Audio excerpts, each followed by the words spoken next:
Kæru áheyrendur, heima í stofu. Komið sæl, Hafstein heiti ég og lektor í tölvunarfræði við Háskóla Íslands. Ég ætla að nota þetta tækifæri og segja ykkur stuttlega frá meistaranáminu sem við bjóðum upp á hér í tölvunarfræði við HÍ. En förum fyrst yfir spurninguna, hvað er tölvunarfræði? Tölvunarfræði er fjölbreytt svið sem byggir á og tengist mörgum öðrum fræðasviðum. Greinum tölvunarfræðinnar má almennt skipta í fræðilegar og hagnýtar greinar. Í fræðilegri tölvunarfræði reynum við að svara grundvallar spurningum reiknanleika. Hvaða verkefni eru fýsileg og hvaða verkefni eru það ekki? Aðrar greinar hafa beint hagnýtt gildi, margir þekkja til dæmis tölvu, grafík og hugbúnaðarþróun. Sumar greinar hafa bein tengsl við önnur svið vísindanna, eins og til dæmis tengist greinin samskipti manns og tölvu sálfræði, en það er markmið að búa til hugbúnað sem er auðvelt að nota og gagnast sem flestum. En aftur að meistaranáminu.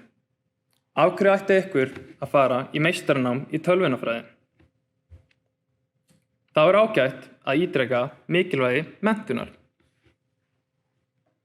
Meistaranámið veitir mikilvæga þjálfun fyrir störf sem reyna á frumkvæði og sjálfstæði.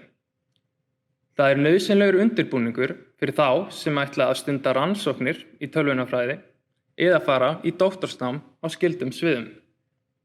Það er tækifæri til að öðlast sérfræði þekkingu á tilteknu sviði og dýpka skilning. Rannsóknarverkefnin eru oft á tíðum í samstarfi við fyrirtæki og geta því aukið tengsl nemandans við atvinnulífið. En hvernig námsleiðir er nú hægt að velja? Í Háskóla Íslands bjóðum við upp á 2 námsleiðir. Almenna tölvunarfræði, en þar er umtalsvert frelsi í vali á námskeiðum og nemendur sérhæfa sig gjarnan á tilteknu sviði tölvunarfræðinnar, til dæmis í fræðilegri tölvunarfræði, gagnvirkni eða hugbúnaðarþróun. Meistaraverkefnin eru oft hagnýtt og unnin í samvinnu við fyrirtæki eða stofnanir. Þau geta ýmist orðið til vegna áhuga nemenda á tilteknu verkefni eða tengst rannsóknarverkefnum kennara. Einnig bjóðum við upp á máltækni. Í máltækni er þverfaglegt rannsóknar- og þróunarsvið sem spannar meðal annars tölvunarfræði, málvísindi, gervigreind, tölfræði og sálfræði. Máltækni hefur það að markmiði að þróa búnað sem getur unnið með, skilið og myndað mannlegt mál. Þannig að verði notæft í samskiptum manns og tölvu. Unnt er að fara mismunandi leiðir í máltækninámi á Íslandi, en tölvunarfræðideild Háskóla Íslands býður upp á meistarapróf í tölvunarfræði með máltækni kjörsviði. Í náminu geta nemendur tekið námskeið við íslensku og menningadeild. En hversu langt er námið og hvernig er það samsett? Námið tekur almennt 2 ár og er 120 einingar, en nemendur geta valið hversu margar einingar fara í meistaraverkefni. Annars vegar er hægt að velja 90 einingar í námskeiðum og 30 einingar í meistaraverkefni eða 60 einingar í námskeiðum og 60 einingar í meistaraverkefni. En til þess að mega hefja þetta nám þarf fyrst að uppfylla nokkur skilyrði. Inntökuskilyrðin eru eftirfarandi. Viðkomandi þarf að hafa bachelorpróf í tölvunarfræði, hugbúnaðarverkfræði eða skyldum námsgreinum með meðaleinkunn 6,5 eða hærri. Aðrir þurfa að uppfylla forkröfur sem samanstanda af völdum námskeiðum úr grunnnámi í tölvunarfræði. Einnig þarf viðkomandi að skrifa stutta greinargerð þar sem hann tilgreinir hvers vegna hann hefur áhuga á þessu námi, markmiðið með náminu og hugsanlegt viðfangsefni í meistararitgerð.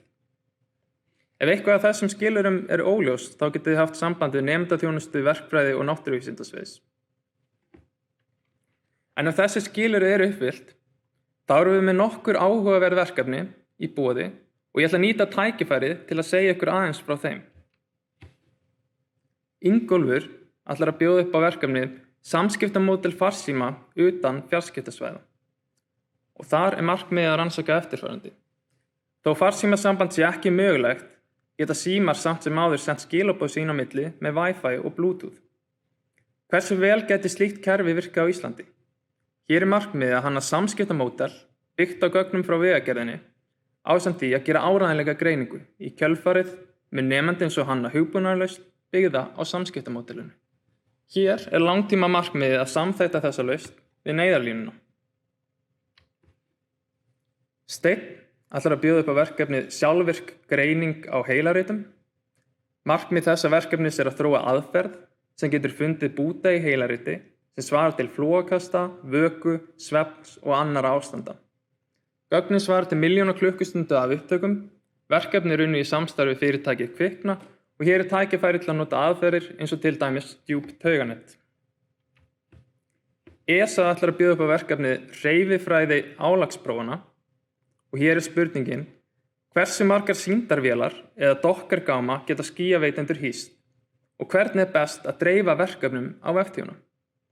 Spurningum sem þessum er hægt að svara með mörgum nálgunum, til dæmis með tilraunum á kerfunum, slemmdum líkönum, Monte Carlo hermunum og rökfræði.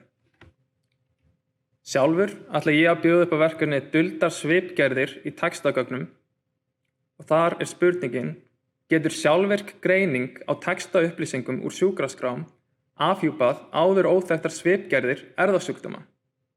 Hér er tækifæri til að greina saman fjölbreytt gögn. Gögnin eru textagögn yfir margra ára tímabil ásamt erfðagögnum og markmiðið er að nýta nýlega þróaðar aðferðir á sviði máltækni og greiningin getur hugsanlega leitt til tilgátna sem rannsaka mætti í framhaldsrannsóknum.